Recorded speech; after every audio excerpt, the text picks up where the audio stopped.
Chances are, if you clicked on this video, you want to upgrade your life and make it better from what it was yesterday. And if you're like me, it's easy to think the answer is to do more in your already busy schedule. But what has improved my life the most has been to cut things out. Take away anything that drains your energy or time so that you have more to focus on the things that make your life better and easier. Coco Chanel said it best. Less is more. She was talking about style, but this can actually apply in your daily life. It means the fastest way to improve your life is to simplify it, to make it easier, not more cluttered or busier. So remove all the clutter and junk from your bedroom, from your mind, and from your phone. When was the last time you looked at your phone and felt so overwhelmed by all the apps? Or all the unread emails sitting in your inbox? Or the 99 plus messages that you still haven't read from all the group chats that you are in? I mean, it is exhausting, and it's like dying by a million tiny little paper cuts. Not good. If you're new to this channel, welcome.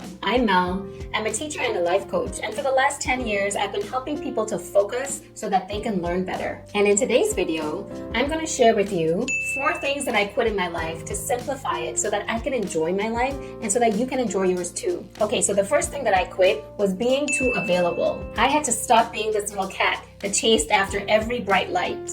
I mean, I would be sitting there minding my own business and somebody would call me and ask me to go to the mall. So I'd drop what I was doing and I'd get up and I'd go with them. Or I'd be trying to study and suddenly I'd get a ding, I'll get that message. So I'd check my phone and instantly I'd be drawn into that conversation.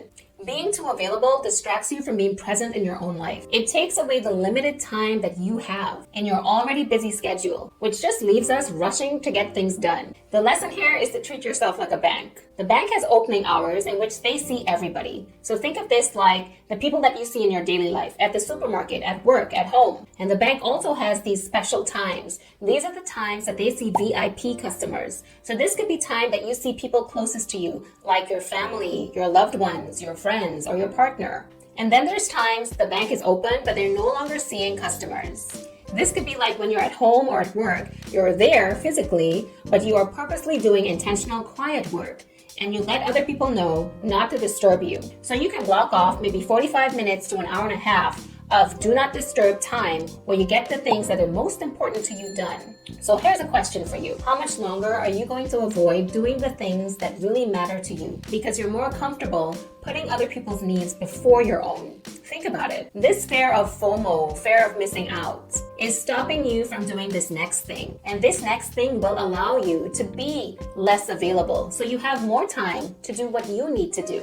The second thing I quit was being too emotionally attached to other people's behavior. I used to worry that if I didn't go to this party or if I didn't go to that event, that people would stop inviting me, ghosted, or that I'd miss out on something. We can't control how people choose to react or when they choose to show up in our lives. And yet so much of our happiness depends on other people's behaviors and their reactions to us. So when they choose to speak to us badly or be disrespectful, we feel hurt and disrespected, because we're so attached to their behavior. And it's hard to move on and it's hard to let go. The lesson here is to let go of that attachment that we have in other people's behavior. Give yourself the freedom to be happy despite other people's crappy moods and their crappy choices. That is their problem. Trust me, it really has nothing to do with you. When you do this, you give yourself the freedom to choose your emotions. So if someone is raging mad next to you, you don't have to let that affect your sunny day. You can choose to be happy, you can choose to be content in the way that you feel about yourself. And this will help you to stop feeling so insecure. Stop having social anxiety about every interaction that you have with someone. I like to think of people as ships out at sea. And if you're emotionally attached to them, it's like if you are holding on to this rope that's wrapped around them. And when life starts to get hard, or they're having a bad day, they start sinking down.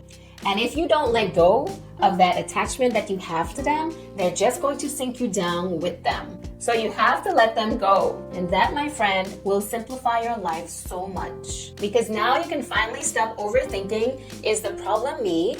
Is the problem you? No, something is clearly wrong with them. But that's not going to do much in your life unless you do the next thing. The third thing I quit was being too attached to my phone. You know that feeling that you get every time you hear ding? It's like this growing tension in the back of your mind. Unless you check that notification, life cannot go on. Something bad will happen if you don't find out what that thing on your phone is all about. And just when you're starting to ignore it and you're back into whatever you were doing, there it is again. Ding, ding, ding. Constantly checking your phone is another way to stay attached to other people's lives. Every time you check it, it takes you away from actually living your own life. It's like it interrupts you living in the present moment of your life. You know that annoying feeling you get when you're trying to have a conversation with somebody and they're always checking their phone? That's what's happening. Your inner self is getting so annoyed with you that you can't focus on your present moment. You are too busy following other people's updates or checking other things on your phone that have nothing to do with you. The lesson here is your phone can be a major distraction, and it is the source of having too many choices to make during the day. Every time it dings, it creates this interruption in the pattern that you're trying to do. It forces your brain to have to choose between doing what you're doing now or checking the notification that just came in.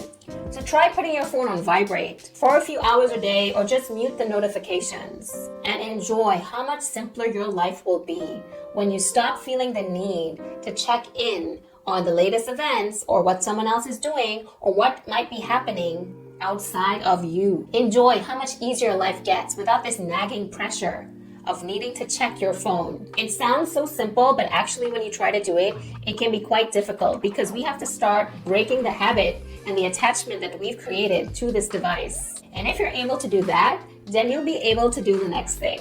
The fourth thing I quit was doom scrolling on social media. Yes, doom scrolling. I used to find myself aimlessly scrolling because I wanted to pass the time or because I had a break. Then I'd find a cat video, and that would lead me down this rabbit hole of never-ending binging on cat videos. The same thing happens when I see someone else's post. I'd see somebody's post and I'd have to go and check out their profile. And then I'd end up binging on what's going on in this person's life. In that moment, I've actually forgotten that I even have a life. And time has gone, which I can never get back. I mean, this has happened to you? And then when you finally snap out of it and come back to your actual life, you look around and nothing feels good enough. Nothing feels as good as the thing you saw in somebody else's video. And then, strangely, you start getting this feeling that somehow your life is just not good enough, or it's not as nice, or not as interesting. Social media is the ultimate dopamine fix. It can make you high with never-ending funny videos. It can teach you how to build something in 30 seconds. Or low-key, it's a way that we do those jealous social comparisons when nobody is looking.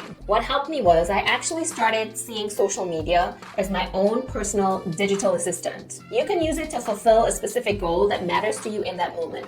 Here's an example. Curate your social media feed so that you only follow accounts that either one, inspire you to be better.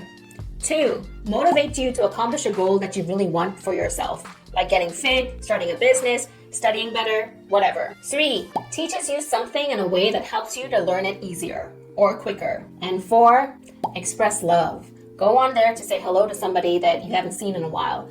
Or say something positive when you find a video that really changes your life. If you use social media in this way, you will find that social media becomes something that is helpful to you instead of making you feel more insecure that your life is boring or that you're not outgoing enough. And you will find that it becomes a tool to actually build you up. That is exactly how I've been using social media over the past 5 years. Yes, you can ask ChatGPT for all these things, but face it, ChatGPT is not human. It has never had your emotions. It has never gone to school and been bullied. It's never done anything. It is a database. You want to connect to an actual real human because you've had so many bad circumstances with people that were rude and unkind that it is refreshing to actually see another human being the way that you want to be.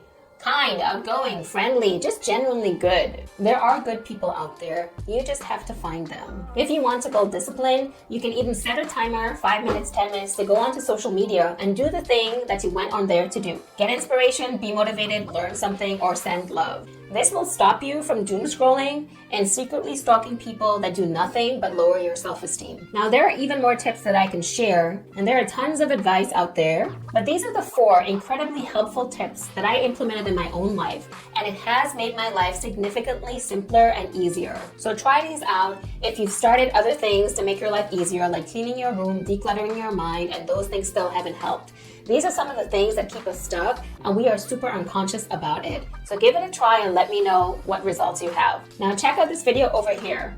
This will help you to break old habits and actually let go of some of the things in your old self that you would like to change and make better, so you can step into an easier life and a better you. Thank you for watching.